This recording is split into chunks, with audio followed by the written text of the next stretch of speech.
Jauh sebelum ada lini masa media sosial yang penuh dengan perdebatan, ada tempat lain yang juga ramai dengan obrolan dan ide-ide baru.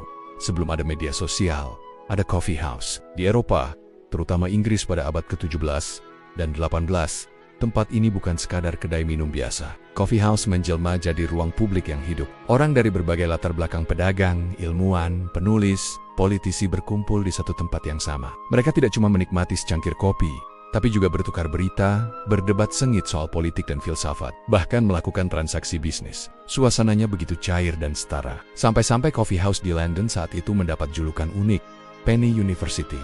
Kenapa disebut begitu? Karena hanya dengan membayar 1 penny untuk secangkir kopi, siapapun bisa duduk berjam-jam dan menyerap berbagai ilmu dari diskusi yang terjadi di sekitarnya. Ini seperti universitas informal yang sangat terjangkau. Disinilah kecepatan pertukaran ide melesat. Gagasan yang mungkin butuh waktu berbulan-bulan untuk menyebar lewat surat atau pamflet, bisa menyebar dalam hitungan jam di antara para pengunjung coffee house. Dari sinilah banyak inovasi, gerakan sosial, hingga karya sastra lahir. Tapi bukan cuma suasananya yang mendukung. Minuman utamanya, kopi, juga punya peran penting. Ini membawa kita ke sisi sains.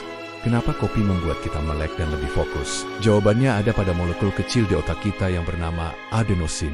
Bayangkan, adenosin seperti jam pasir di tubuh kita. Semakin lama kita terjaga dan beraktivitas, semakin banyak adenosin yang menumpuk dan menempel pada reseptornya di otak. Post-adenosin itu sinyal ngantuk. Ketika adenosin sudah banyak menempel, tubuh kita akan merasa lelah dan ingin istirahat. Nah, disinilah kafein beraksi. Struktur molekul kafein ternyata sangat mirip dengan adenosin. Jadi, saat kita minum kopi, kafein masuk ke otak dan mencuri tempat adenosin di reseptornya. Post-kafein ngeblok reseptornya. Karena reseptornya diduduki oleh kafein, adenosin tidak bisa menempel. Akibatnya, sinyal kantuk ke otak jadi terhambat, dan kita pun merasa lebih waspada dan segar. Kafein tidak menciptakan energi baru, tapi menunda rasa lelah yang seharusnya kita rasakan.